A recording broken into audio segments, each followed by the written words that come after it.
नमस्कार दोस्तों, आप सभी का स्वागत है आपके अपने चैनल जीके स्टडी सेंटर में। दोस्तों, जैसा कि आप सभी को मालूम है कि खान सर द्वारा जो 71 बीपीएससी एग्ज़ाम होने वाला है उसका टेस्ट सीरीज चलाया जा रहा है। ठीक है, तो दोस्तों हमने फर्स्ट जो पहला जो टेस्ट सीरीज है, टेस्ट सीरीज 1, जो उसका हमने वीडियो आप यूट्यूब पर डाल दिया है। ठीक है, आप लोग जाकर देख सकते हैं अगर नहीं देखे होंगे तो ये है टेस्ट सीरीज 2। ठीक है, ये टेस्ट सीरीज 2 है। तो चलिए दोस्तों, इसमें हम लोग कवर करेंगे सारे प्रश्नों को। ठीक है, या लगभग 100 प्रश्न को करेंगे और फिर उसके बाद पार्ट 2 में हम लोग उसके आगे का जो प्रश्न है 50 बचेंगे। टोटल 150 प्रश्न हैं, जिसमें से हम इस पार्ट में फर्स्ट पार्ट होगा ये वीडियो, इसमें लगभग 100 प्रश्न का हम लोग सोल्व करेंगे और सेकेंड वीडियो जो आएगी उसमें 50 प्रश्न का हम लोग सोल्व करेंगे। ठीक है, तो चलिए दोस्तों, ज़्यादा बात ना करते हुए बढ़ते हैं प्रश्नों की ओर। पहला प्रश्न है, और हाँ दोस्तों, जो जो बच्चे इंग्लिश में पढ़ते हैं, ठीक है, जो इंग्लिश में लिए हुए हैं, उनका इंग्लिश लैंग्वेज है, तो आप लोग स्क्रीनशॉट ले सकते हैं। ठीक है, और मैं इंग्लिश में तो नहीं बताऊंगा क्योंकि मैं हिंदी मीडियम वाले के लिए ये वीडियो बना रहा हूँ। ठीक है, उन लोगों के लिए मैं क्वेश्चन लेकर आया हूँ। बट आप लोग जो इंग्लिश वाले हैं तो आप स्क्रीनशॉट ले सकते हैं, या आप लोग कमेंट कीजिएगा। हम पूरे क्लास ख़त्म होने के बाद हम आप लोगों को PDF भी आप लोग को शेयर कर देंगे। ठीक है, तो चलिए आप लोग देख लीजिए इंग्लिश वाले, मैं थोड़ा सा स्लो कर देता हूँ। ठीक है, आप लोग पॉज करके स्क्रीनशॉट ले सकते हैं। ठीक है, तो चलिए दोस्तों आगे बढ़ते हैं। हाँ, तो यहाँ पे प्रश्न है निम्नलिखित में से किस वैज्ञानिक को उत्प्लावन के सिद्धांत को प्रतिपादित करने का श्रेय दिया जाता है। ऑप्शन ए है क्रिश्चियन ह्यूजेंस। ठीक है, ऑप्शन बी है James Clerk Maxwell, option C है मैरी एस्क्लाडोस्का। ठीक है, एस्कोलोडोस्का। ठीक है, क्यूरी।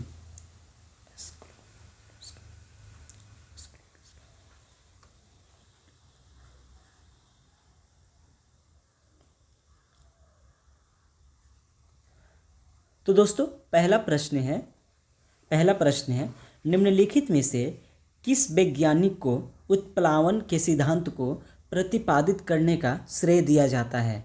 ठीक है, प्रश्न ये है, ऑप्शन पढ़ेंगे। ऑप्शन ए है क्रिश्चियन ह्यूजेंस। ठीक है, क्रिश्चियन ह्यूजेंस। ऑप्शन बी है James Clerk Maxwell, option C है मैरी स्क्लोडोस्का क्यूरी। ठीक है, मैरी स्क्लोडोस्का क्यूरी। और ऑप्शन डी है आर्किमिडीज। तो दोस्तों आर्किमिडीज, ये ऑप्शन डी है। ठीक है, इसका जो राइट आंसर होगा यही होगा। ठीक है, आर्किमिडीज। प्रश्न नंबर दूसरा देखेंगे हम लोग। प्रश्न दूसरा है, सूची 1 को सूची 2 से सुमेलित कीजिए। ठीक है, सूची 1 को सूची 2 से सुमेलित कीजिए। पहले सूची 1 में है वैज्ञानिक और सूची 2 में है खोज। ठीक है, बता रहा है कि पहले जो सूची 1 में दिया गया है सब वैज्ञानिक है और उनके द्वारा खोज जो हुआ है वो सूची 2 में लिखित है। ठीक है, अब हमको सही मिलान करना है कौन से वैज्ञानिक द्वारा किस चीज़ का खोज हुआ है। ठीक है, तो पहले यहाँ पर हम लोग ऑप्शन में पढ़ लेते हैं। ए में है फ्रांसिस हेस, बी में है नील्स बोर, सी में है सीवी रमन और डी में है MN साहा। और हम लोग पढ़ लेंगे इसमें खोज में। एक में है अणुओं द्वारा प्रकाश का अप्रत्यास्थ प्रकंडन। ठीक है, 2 में है तापीय आयनीकरण, 3 में है हाइड्रोजन परमाणु का क्वांटम मॉडल और 4 में है ब्रह्मांडीय विकिरण। तो दोस्तों यहाँ पे जो नीचे बताया गया इसका सही उत्तर का चयन कीजिए। ठीक है, तो हम लोग को सुमेलित करना है यानी सही मिलान करना है। तो दोस्तों ए का होगा जो फ्रांसिस हेस है उनके द्वारा जो खोज किया गया था वो है ब्रह्मांडीय विकिरण। ठीक है, बी है नील्स बोर।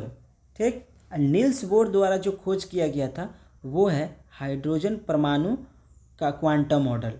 ठीक, और सी है सीवी रमन द्वारा खोज किया गया था अणुओं द्वारा प्रकाश का अप्रत्यास्थ प्रकीर्णन, ठीक। और बचा क्या है, डी MN साहा, तो इनके द्वारा क्या खोजा गया है, तापीय आयनीकरण, ठीक है। तो इसका सही जवाब क्या होगा, ऑप्शन ए होगा, ठीक है। तो दोस्तों इसका सही जवाब क्या होगा, ऑप्शन ए। अगला हम लोग प्रश्न देखेंगे, प्रश्न नंबर 3 देखेंगे हम लोग। प्रश्न नंबर 3 है, निम्नलिखित में से कौन सा शब्द हैफ्लिक सीमा का सर्वोत्तम रूप से वर्णन करता है, ठीक है। प्रश्न किसके बारे में कह रहा है, हैफ्लिक सीमा के बारे में कह रहा है, ठीक है। हैफ्लिक सीमा का सर्वोत्तम रूप का वर्णन करता है। ऑप्शन ए है, वह अधिकतम संख्या जितनी बार कोई कोशिका समूह विभाजित हो सकता है उसके बाद वह अस्थायी रूप से विभाजन को रोक सकता है, ठीक है। ऑप्शन बी है, रुक जाइए, हम थोड़ा सा पेंसिल का साइज थोड़ा पतला कर लेते हैं। ऑप्शन बी है, एक शोधकर्ता द्वारा अंतरिक्ष में बिताया जा सकने वाला अधिकतम समय, ठीक। 3 में है, एक उपग्रह द्वारा पृथ्वी के चारों ओर परिक्रमा की जाने वाली अधिकतम दूरी। ऑप्शन डी में है, वह सीमा जिसके आगे कोई अंतरिक्ष यान अंतरिक्ष में आगे नहीं जा सकता है, ठीक है। तो दोस्तों इसका जो सही जवाब जो होगा ऑप्शन ए होगा, ठीक है। इसका सही जवाब क्या होगा, ऑप्शन ए होगा। चलिए अगला प्रश्न हम लोग देखते हैं। अगला प्रश्न है प्रश्न नंबर 4 देखेंगे। निम्नलिखित में से कौन सा विकल्प वर्गीकृत, ठीक है, वर्गीकीय संवर्ग का सही आरोही क्रम दर्शाता है, ठीक। तो ऑप्शन ए में है, ऑप्शन ए है, जाति वंश गण कुल वर्ग संवर्ग जगत, ठीक है, ऐसा है। फिर कह रहा है कि जाति, ऑप्शन बी में है, जाति वंश कुल गण वर्ग संवर्ग जगत, ठीक। सी में है, जाति वंश गण वर्ग कुल संवर्ग जगत। ऑप्शन डी है, जाति वंश वर्ग कुल गण संवर्ग जगत, ठीक है। तो इसका सही जो जवाब होगा, इसका सही जवाब जो होगा, एक मिनट हम थोड़ा सा पेंसिल चेंज कर लें। हाँ, इसका सही जवाब क्या होगा, ऑप्शन बी होगा। पहले जाति, फिर वंश, फिर कुल गण वर्ग संवर्ग और जगत, ठीक है। ये है आरोही क्रम। अब हम लोग अब अगला प्रश्न देखेंगे, प्रश्न नंबर 5 देखेंगे हम लोग। प्रश्न नंबर 5 है, 5 नंबर प्रश्न ये है, निम्नलिखित में से कौन सा कथन आनुवंशिक कोट के गुणों का सटीक वर्णन करता है। ऑप्शन ए है, यह कोट न्यूक्लियोटाइड, ठीक है, न्यूक्लियोटाइड की त्रिक इकाइयों यानी ट्रिपलेट्स से बना होता है, जिनमें से प्रत्येक 20 मानक अमीनो अम्लों में से किसी एक को निर्दिष्ट करता है। ऑप्शन 2 है, यह कुछ विशेष कोडॉनों को शामिल करता है और ट्रांसलेशन की शुरुआत और समाप्ति का संकेत देते हैं। ऑप्शन 3 में है, ऑप्शन 3 है, यह लगभग सभी जीवों में समान यानी सार्वभौमिक होता है, ठीक है, केवल कुछ दुर्लभ अपवादों को छोड़कर, बाकी क्या होता है, सभी समान होता है। ऑप्शन 4 में है, यह स्पष्ट यानी नॉन एम्बिगस, ठीक है, नॉन ओवरलैपिंग होता है और कोडॉनों के बीच कोई विराम चिन्ह नहीं होता है। नीचे कह रहा है कि नीचे दिए गए कूट का उपयोग करके सही उत्तर का चयन कीजिए, ठीक है। क्या कह रहा है कि नीचे दिए गए कूट का उपयोग करके सही उत्तर का चयन कीजिए। तो इसका जो सही जवाब जो होगा, इसका चारों है, ठीक है, इसका जो सही जवाब है वो चारों है। तो चारों हम देखेंगे किस में है, ऑप्शन डी में है, 1 2 3 और 4 सभी सही है। तो इसका राइट आंसर क्या होगा, ऑप्शन डी होगा। ठीक, अगला प्रश्न हम लोग देखेंगे। अगला प्रश्न है प्रश्न नंबर 6 देखेंगे।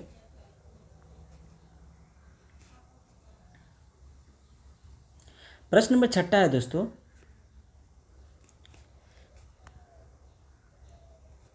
सॉरी दोस्तों,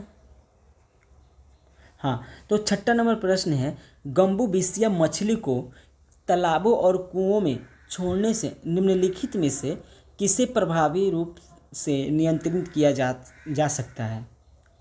कह रहे कि गंबूसिया, ठीक है, गंबूसिया मछली को तालाबों और कुओं में छोड़ने से निम्नलिखित में से किसे प्रभावी रूप से नियंत्रित किया जा सकता है। ऑप्शन ए है घोंगे की आबादी, ऑप्शन बी है शैवाल प्रस्फुटन, ऑप्शन सी है मच्छर के लार्वा, ऑप्शन डी है जल प्रदूषण। तो दोस्तों इसका राइट आंसर क्या होगा? इसका जो राइट आंसर होगा ऑप्शन सी होगा, मच्छर के लार्वा। अगला जो प्रश्न है, प्रश्न नंबर हम लोग देखेंगे 7 नंबर प्रश्न है, जैविक अनुसंधान में क्या है? जैविक अनुसंधान में फाइटोट्रॉन शब्द का क्या अर्थ है? जैविक अनुसंधान में फाइटोट्रॉन शब्द का क्या अर्थ है?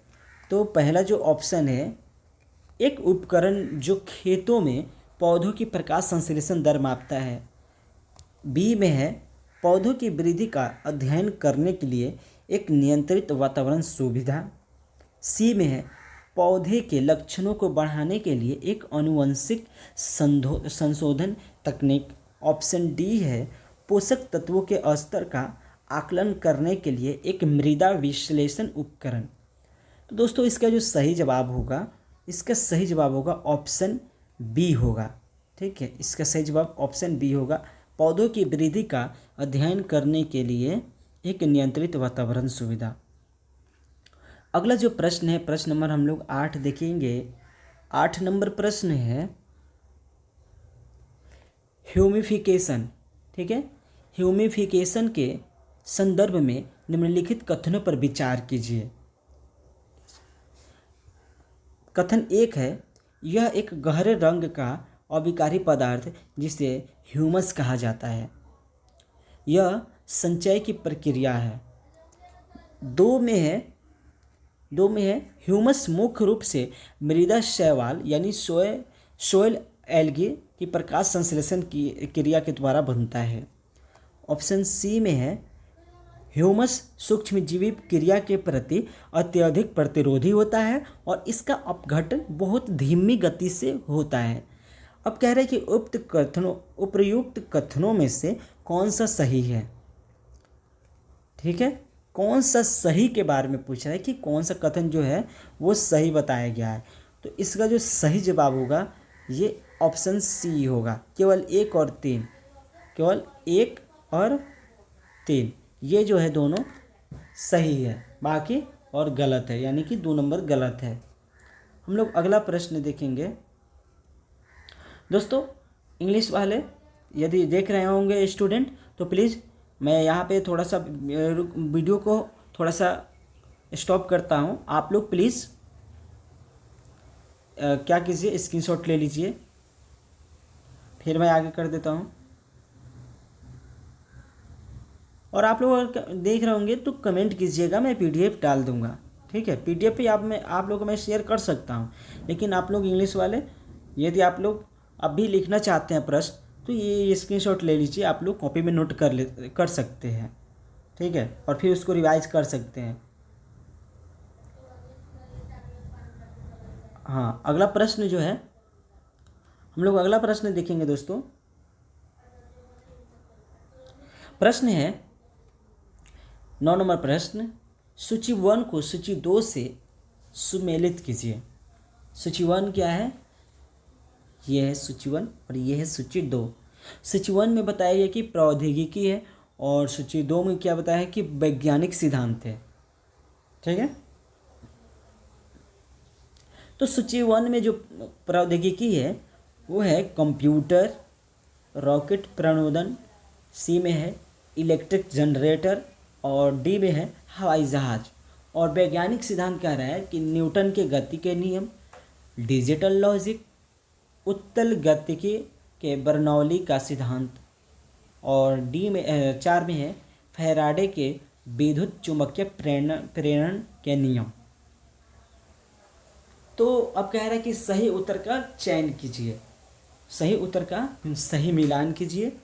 तो इसका जो सही जवाब होगा ऑप्शन बी होगा, ए का 2, ए का 2।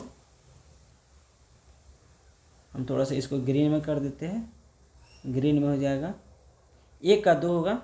इसका राइट आंसर जो होगा ये होगा, ठीक है, ऑप्शन बी। हाँ, ए का 2 और 2 का 1,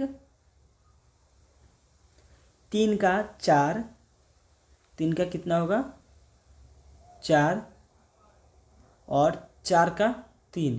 तो दोस्तों ये होगा सही मिलान, यानी कि ऑप्शन 2, ठीक है। बढ़ते हैं अगले प्रश्न की ओर। अगला प्रश्न जो है प्रश्न नंबर 4 देखेंगे।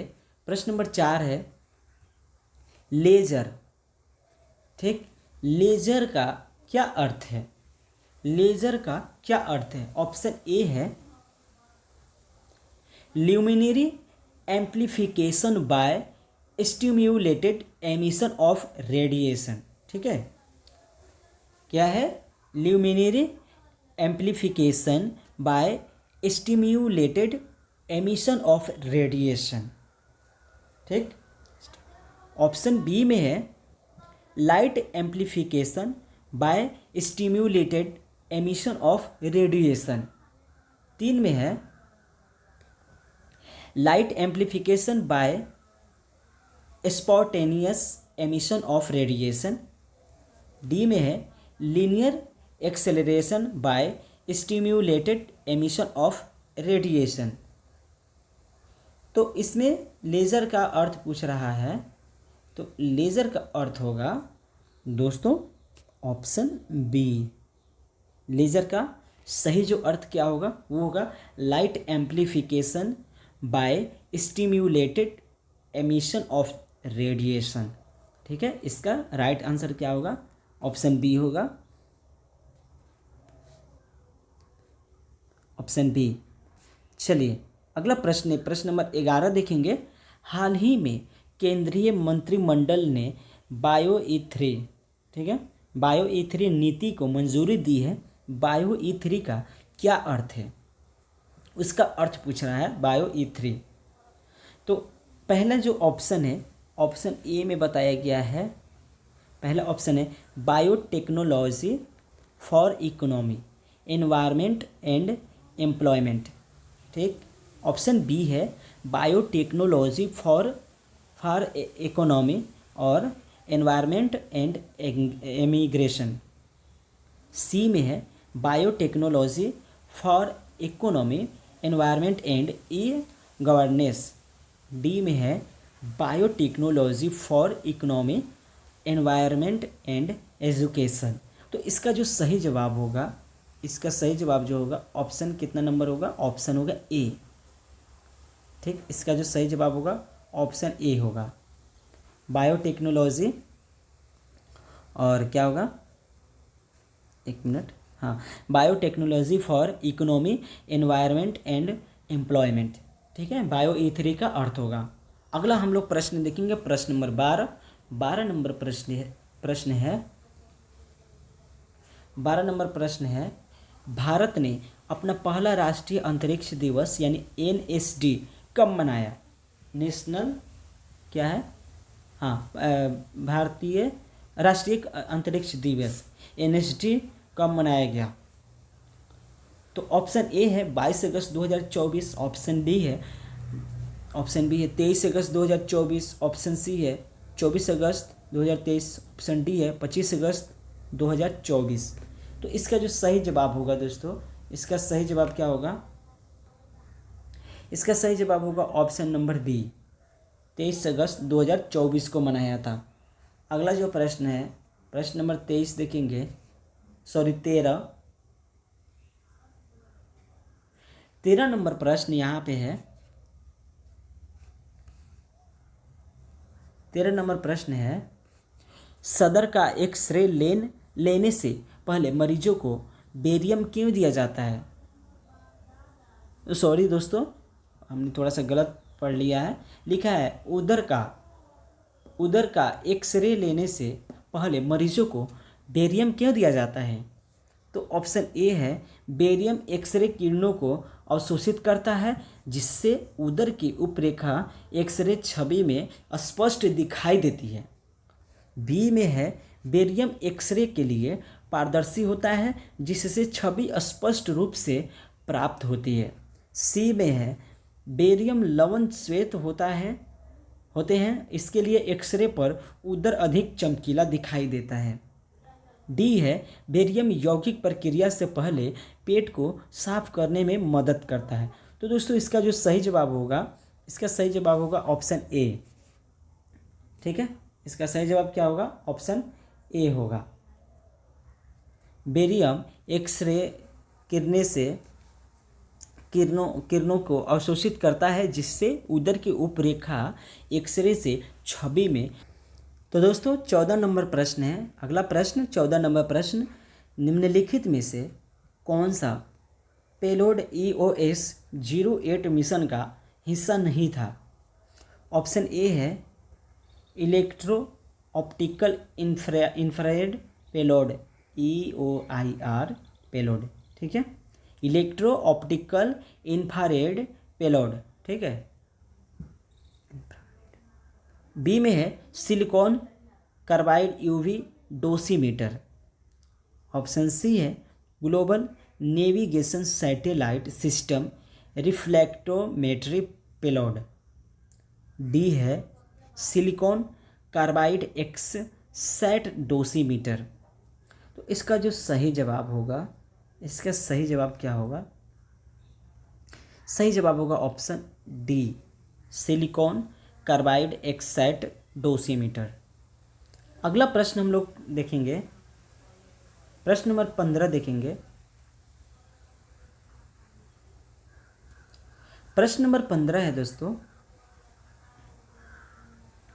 निम्नलिखित में से कौन सी जगह को मंगल और चंद्रमा से भौगोलिक समानताओं के कारण एनालॉग रिसर्च स्टेशन के लिए उपयुक्त स्थल के रूप में चिन्हित किया गया है?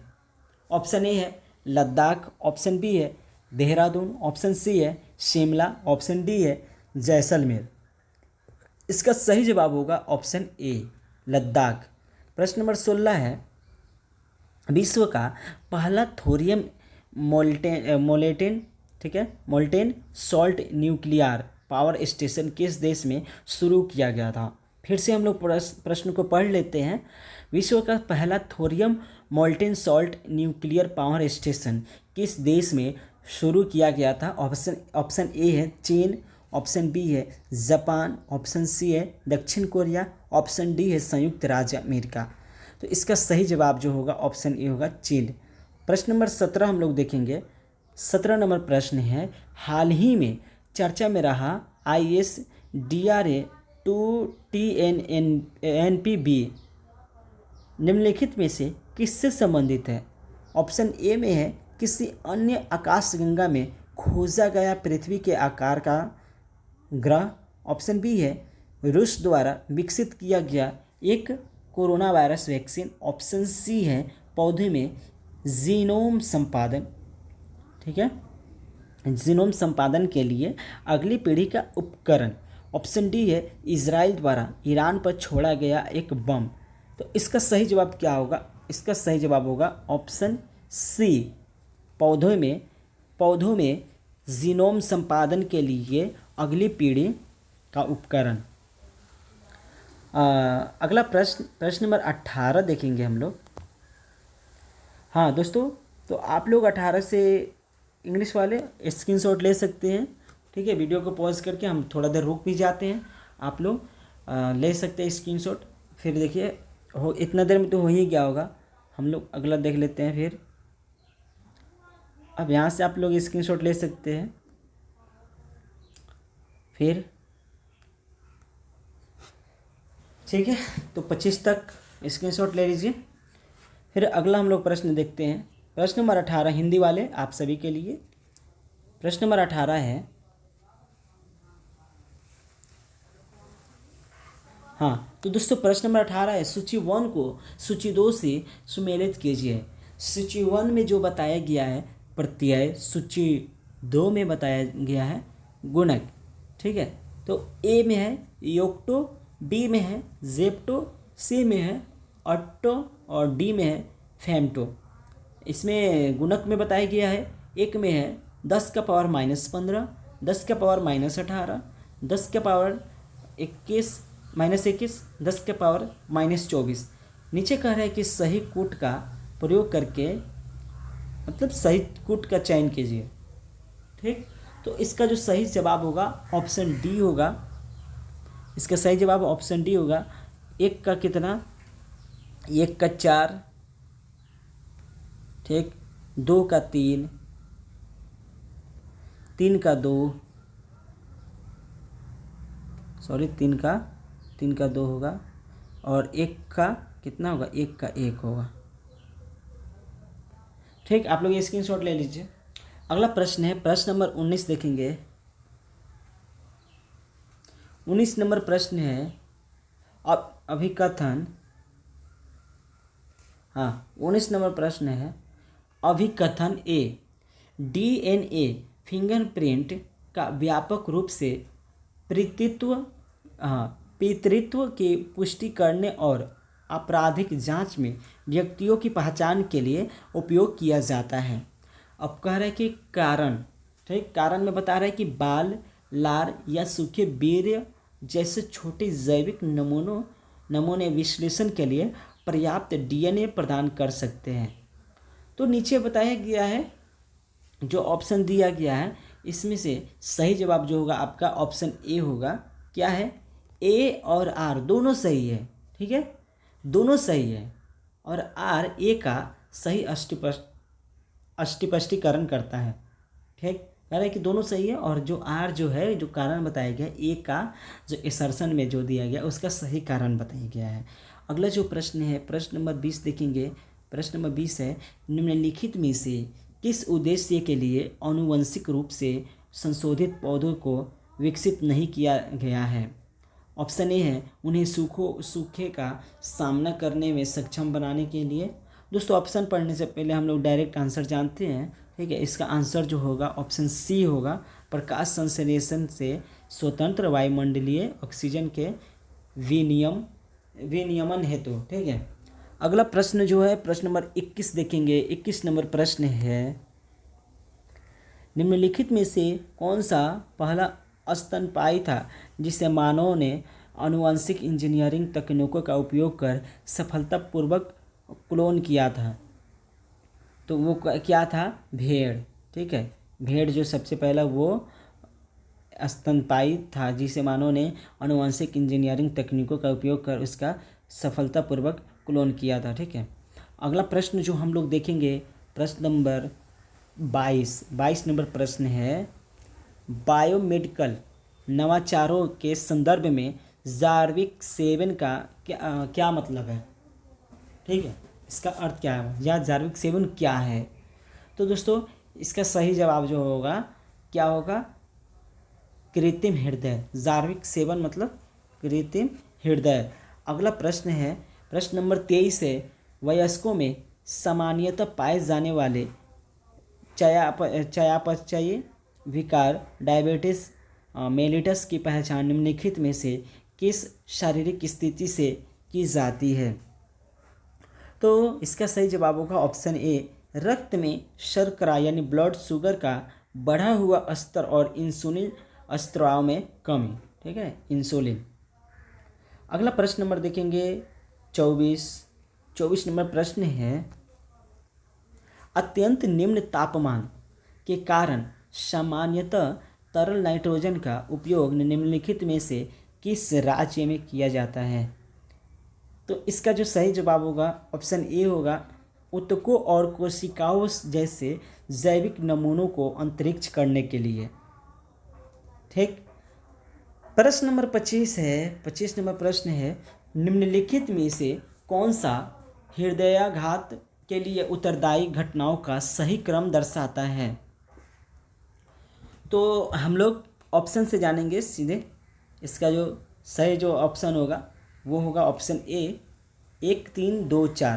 पहले क्या होगा, 1 तंतुमय ऊतक और उच्च कोलेस्ट्रॉल के कारण फ्लॉक का निर्माण।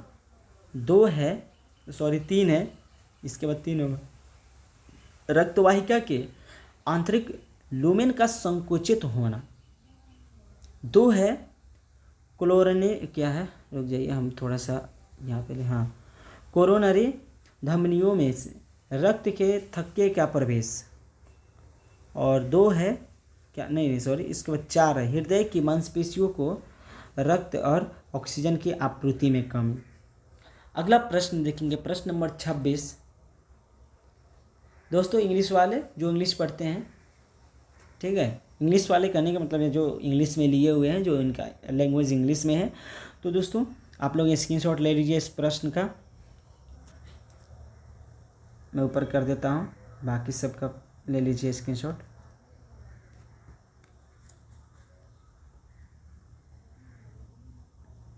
तो चलिए दोस्तों बढ़ते हैं अगला प्रश्न की तरफ। प्रश्न नंबर अगला 26 है। हाँ तो दोस्तों 26 नंबर प्रश्न है, शेर शाह द्वारा प्रशासनिक मुख्यालय बिहार शरीफ से पटना कब स्थानांतरित किया गया। शेर शाह द्वारा बात पूछ रहा है, बिहार शरीफ से पटना कब स्थानांतरित किया गया, तो वो था 1541 में, ऑप्शन डी। इसका सही जवाब क्या होगा, ऑप्शन डी। प्रश्न नंबर 27 है, बिहार राज्य का राजकीय वृक्ष क्या है। बिहार राज्य का राजकीय वृक्ष क्या है, तो राजकीय वृक्ष जो है वो है क्या, फिकस रिलीजियोसा। क्या होगा, फिकस रिलीजियोसा। अगला प्रश्न है प्रश्न नंबर 28, बिहार में मध्यवर्ती प्रस्तर युग के अवशेष निम्नलिखित में से किस स्थान से प्राप्त होता है, तो इसका सही जवाब जो होगा ऑप्शन सी होगा, मुंगेर, ऑप्शन सी मुंगेर। अगला प्रश्न नंबर 29, जरासंध की मृत्यु के पश्चात बृहद्रथ वंश का शासक कौन बना। जरासंध की मृत्यु के पश्चात बृहद्रथ वंश का शासक कौन बना। ऑप्शन ए है चेदिराज वस्तु, ऑप्शन बी है सहदेव, ऑप्शन सी है भट्टिय, ऑप्शन डी है रिपुंजय। इसका सही जवाब जो होगा ऑप्शन बी होगा, सहदेव।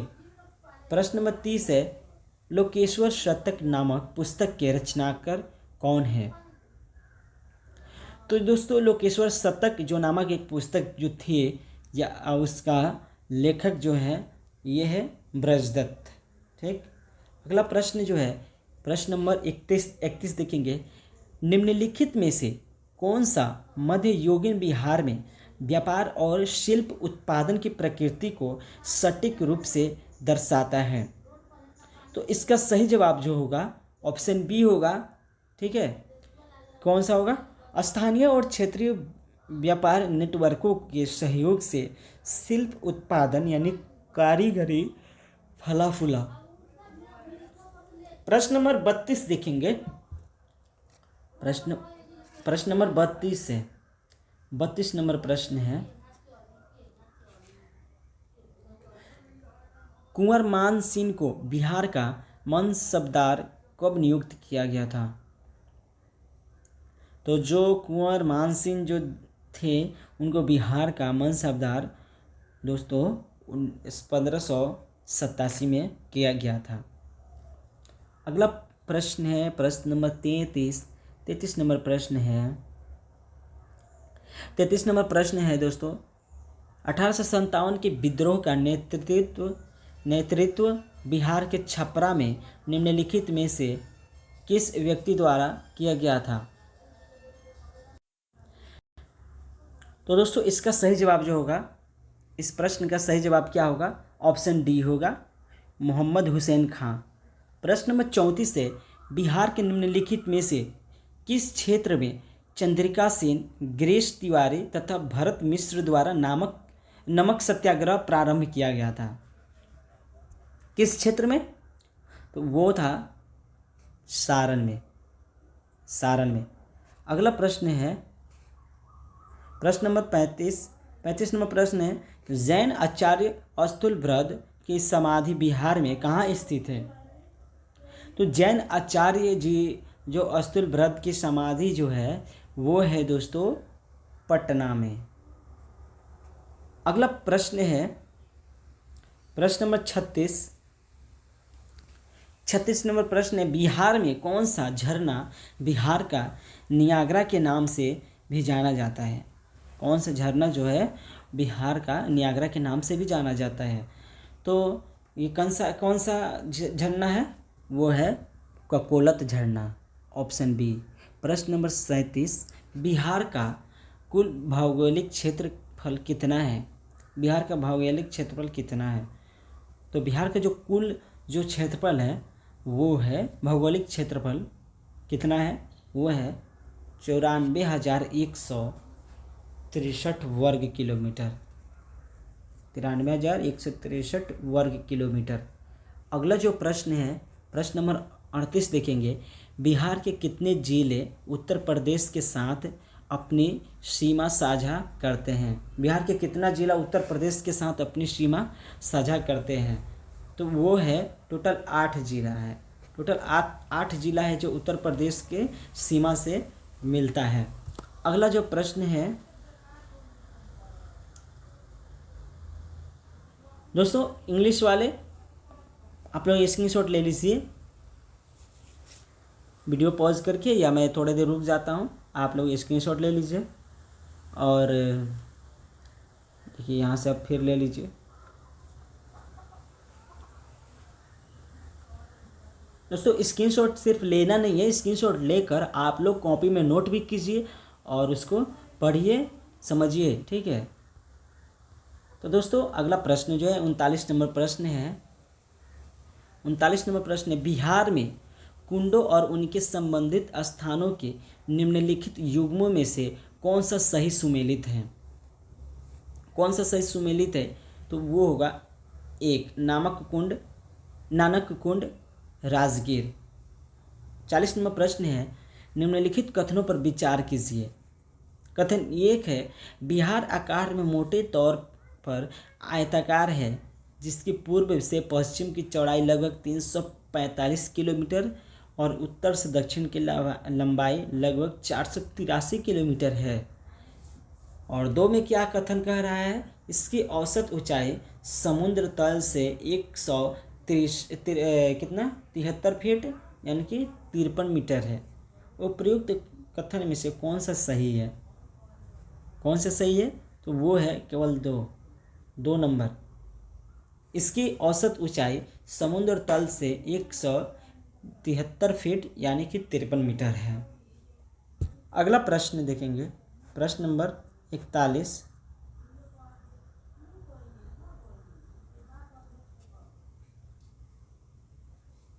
सरैया मान झील बिहार के निम्नलिखित में से किस शहर में स्थित है? सरैया मान झील तो कौन सा है? बेतिया में। सरैया मान झील जो कहाँ है? बेतिया में है। 42 नंबर प्रश्न है, बिहार में पंचायत निकायों में महिलाओं के लिए 50% आरक्षण जो किस वर्ष प्रदान किया गया था?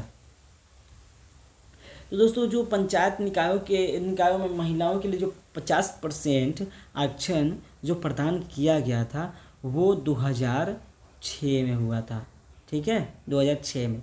अगला प्रश्न है, बिहार विधान परिषद में कुल कितने सदस्य हैं? बिहार विधान परिषद में कुल कितने सदस्य हैं? तो टोटल कितने हैं? 75।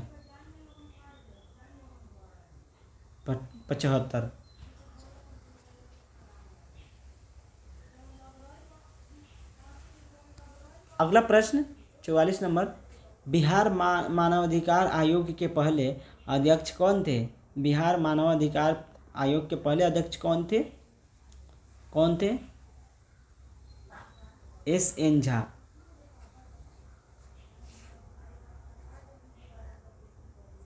बिहार राज्य सरकार की प्रमुख योजना जल जीवन हरियाली मिशन किस वर्ष शुरू की गई थी? जल जीवन हरियाली मिशन किस वर्ष शुरू की गई थी? तो इसका सही जवाब जो होगा 2019 में। अगला प्रश्न है, प्रश्न नंबर 46 देखेंगे। प्रश्न नंबर 46 है, भारत की राजकोषीय नीति में फिस्कल ड्रैग की अवधारणा को निम्नलिखित में से कौन सा विकल्प सबसे उपयुक्त रूप में दर्शाता है? तो इसका सही जवाब होगा ऑप्शन सी होगा। ऑप्शन सी होगा, नीतियों में कोई बदलाव किए बिना महंगाई के कारण कर राजस्व का स्वतः बढ़ जाना, जिससे वास्तविक आय में कमी आती है। अगला प्रश्न जो है 47 है। 47 नंबर प्रश्न है, भारत के बाह्य क्षेत्र के संदर्भ में विनिमय दर प्रणाली का क्या महत्व है?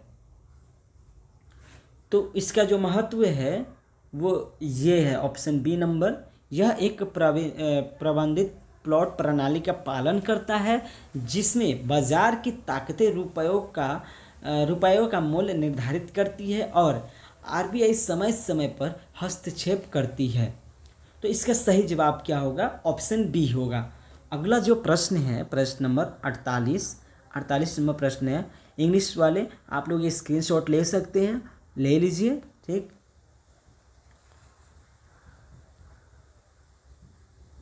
हाँ ले लीजिए आप लोग ये स्क्रीनशॉट दोस्तों, और अपने सारे प्रश्नों को कॉपी में नोट कीजिए, पढ़िए, तैयार कीजिए, और आने वाले एग्ज़ाम में आप लोग अच्छे से एग्ज़ाम दीजिए ताकि आप लोग सिलेक्शन ले सकें। ठीक है,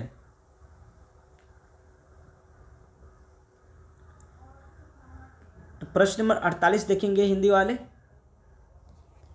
भारत के भुगतान संतुलन BOP के संदर्भ में निम्नलिखित में से कौन सा कथन सही है? तो ये जो कथन है, कथन नंबर डी जो क्या है, डी जो है, यानी कि ये जो तीनों कथन दिया गया है सही है। क्या है? चालू खाता में वस्तुओं, सेवाओं और एक तरफा स्थानांतरण का व्यापार शामिल होता है। 2 है कि पूंजी खाता में अधिशेष चालू खाते के घाटे की भरपाई कर सकता है। 3 में त्रुटियों और चूकों को शामिल किए जाने के कारण लेखांकन की दृष्टि से भुगतान संतुलन हमेशा संतुलित रहता है। प्रश्न नंबर 49 देखेंगे। 49 नंबर प्रश्न है दोस्तों, निम्नलिखित में से कौन सा विकल्प क्रोनिक कैपिटलिज्म, ठीक है, कैपिटलिज्म शब्द का सबसे उपयुक्त वर्णन करता है? क्रोनिक कैपिटलिज्म, यानी एक साथ पढ़ेंगे तो कैपिटलिज्म होगा। ठीक है, इसका जो सही जवाब क्या होगा?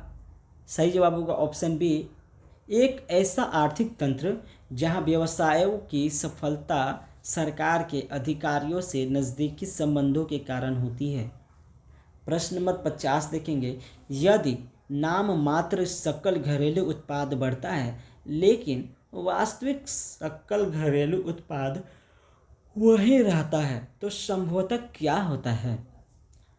तो क्या होता है? मुद्रास्फीति होता है। इसका सही जवाब क्या होगा? Option C. दोस्तों आज की जो क्लास है हम लोग यहीं तक रुकते हैं। ठीक है, यहीं तक रहने देते हैं। मिलते हैं नेक्स्ट वीडियो में, तब तक के लिए धन्यवाद। जय हिंद, जय भारत।